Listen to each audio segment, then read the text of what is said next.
prepare for the next disaster when you're trying to deal? You had a housing crisis, then you had this crisis layered on top, and now, but you still have to prepare for the next weather event and the next one. And certainly being an island in the middle of the Pacific Ocean, you're more vulnerable than most. So how do you build resilience and response for the next disaster as you're trying to recover from the first one?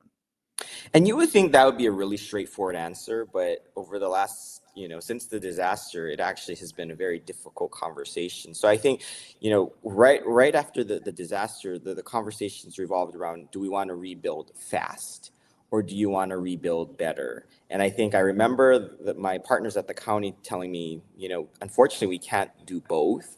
I said, well, I think we got to rebuild as better, because I think there is a reality at some point that we don't want this to happen again. So I think they've been trying to straddle that line of where you want to head after disaster. I think, they did get some, we do have about 400 temporary structures of housing for those who did not have a place to go after the fire, and I think that will continue to persist. Interestingly enough, in Lahaina, that disaster is very unique because 90%, according to FEMA data, were renters, right? So the vast majority of people are technically more transient, and so you have to somehow get people who don't necessarily live in that house to rebuild that house. But I think in the rebuilding process, what we've been trying to, number one, do is get them to build up to current building code standards, because I think a lot of the homes were very old. I think 50, 60 years old were at old building code standards. I think that's number one. And why that's really important is because I think you take a look all across the country, and not every state is experiencing this, but I know the state of California is in the same boat. The state of Florida is in the same boat. It's just insurance rates are skyrocketing right now. And it's becoming unaffordable because insurance companies don't want these high-risk areas. So Hawaii, unfortunately, is kind of falling into that category, partly because of the fires, but partly because of our hurricane risk, partly because, sometimes we can even get flooding in Hawaii in some areas. And so there's risk involved. And so they're pushing up rates.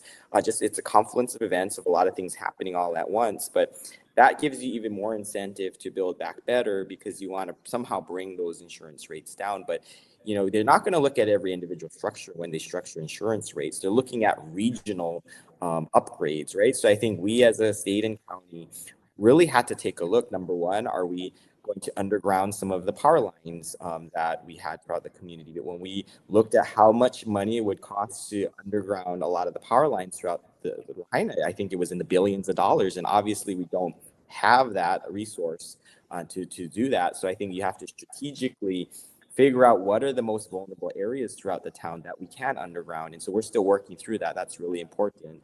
And then, of course, the evacuation routes, right? A lot of the area of Lahaina was very historic. It was built out of the whaling days. The harbor was the point where a lot of people would traverse. And so you're moving out from that, and a lot of the streets were narrow. And so now we're unfortunately having to ask people, okay, you might have to give up your home.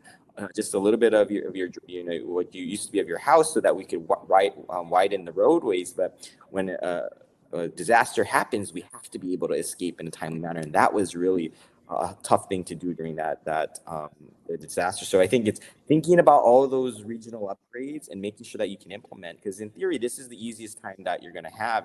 If you wait, the longer you wait, the harder it is going to be to implement some of those safety measures. And I know for a lot of communities out there, it's tough because everyone's thinking the status quo is fine, but you want to think about disaster proofing your communities, and people will just say, well, if I have to pay for it, absolutely not. And that's the push and pull I think that we're all going to face throughout the communities. But the disasters are getting stronger, and so I think we're all going to have to think twice, because we kind of have to either think, are we going to pay now, or are we going to pay tremendously later?